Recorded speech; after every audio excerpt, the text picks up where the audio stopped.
तो गाइज आज के इस वीडियो में मैं बीबीडी थ्योरम प्रूव करने जा रहा हूँ। क्लास 10 का है।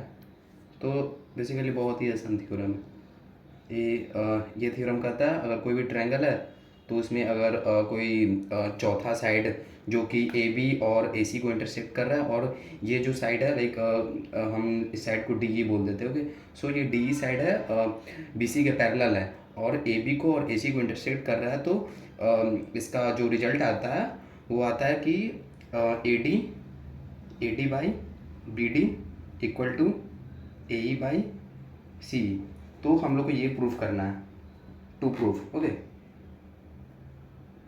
तो हम लोग सबसे पहले इसमें एक दो कंस्ट्रक्शन करेंगे। पहला कंस्ट्रक्शन ऊपर वाले ट्रायंगल में और नीचे दिस ये वाला पैरेललोग्राम में। सो पहला कंस्ट्रक्शन यहाँ पे कर लेते हैं, इसको मान लेते हैं जो कि यहाँ पे परपेंडिकुलर, और दूसरा यहाँ पे कर लेते हैं परपेंडिकुलर ड्रॉ करते हैं ए डी पे, इसको यहाँ पे एन मान लेते हैं। ठीक है, और एक और कंस्ट्रक्शन करते हैं, बी को ई से मिला देते हैं और डी को सी से मिला देते हैं। ठीक है, तो यहाँ पे हम लोग कंस्ट्रक्शन कर लेते हैं। कंस्ट्रक्शन यहाँ पे आप लोग खुद लिख सकते हो, और यहाँ पे प्रूफ पे आते हैं, सीधा प्रूफ पे आते हैं। यहाँ पे हम लोग ए डी ई के ट्रायंगल को कैसे, area of A D E कैसे लिख सकते हैं, दो तरीका लिखने का।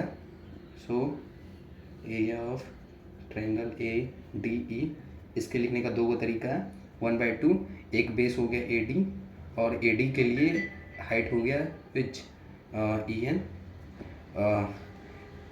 एक और तरीका है इसको लिखने का, क्योंकि सेम ट्रायंगल है तो एरिया इक्वल होगा, सो हम लोग इक्वल कर दिए 1/2, और एक और बेस है ए, और इस बेस के लिए हाइट कितना है अपन को डी एम। तो पहला इक्वेशन ये, और दूसरा इक्वेशन हम लोग ये चीज़ हम लोग जानते हैं, अगर कोई भी ट्रायंगल है जो कि सेम पैरेलल लाइन में लाई कर रहा है और वो दोनों ट्रायंगल का बेस सेम लाइन पे, तो दोनों का एरिया इक्वल होगा। ओके, तो also area of triangle B D E equal to area of triangle D E C, right. यहाँ पे हम लोग ब्रैकेट में रीजन लिख सकते हैं, triangle line in the same parallel line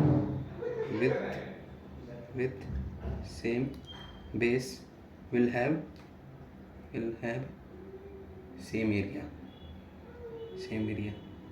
okay, so हम लोग इसका बी डी ई का एरिया लिख देते हैं। तो इसके लिखने का तरीका क्या है, 1/2, और बी डी ई, इसके लिए हाइट अपन को क्या हो जाएगा ई एन। ओके, और बेस क्या हो जाएगा बी डी, और इसका डी ई सी का, इसका एरिया कैसे लिख सकते हैं 1/2, और इसके लिए हाइट क्या हो जाएगा डी एम, और इसके लिए बेस क्या हो जाएगा ए सी। ओके, सो इसको अपन इसको सेकेंड मत मानो, इसको सेकेंड मान लो, और इक्वेशन फर्स्ट और सेकेंड को हम लोग डिवाइड कर सकते हैं। यहाँ पे मैं इरेज कर रहा हूँ, यहाँ पे क्या था, एक सेकेंड, यहाँ पे ए ही था और यहाँ पे डी एन था। सो इक्वेशन फर्स्ट और सेकेंड को डिवाइड करते हैं।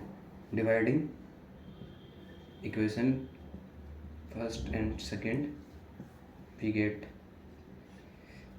तो 1/2 गुन्ने ए डी गुन्ने E N divide by 1/2 E N into B D equal to 1/2 A E into D M divide by 1/2 D M into AC.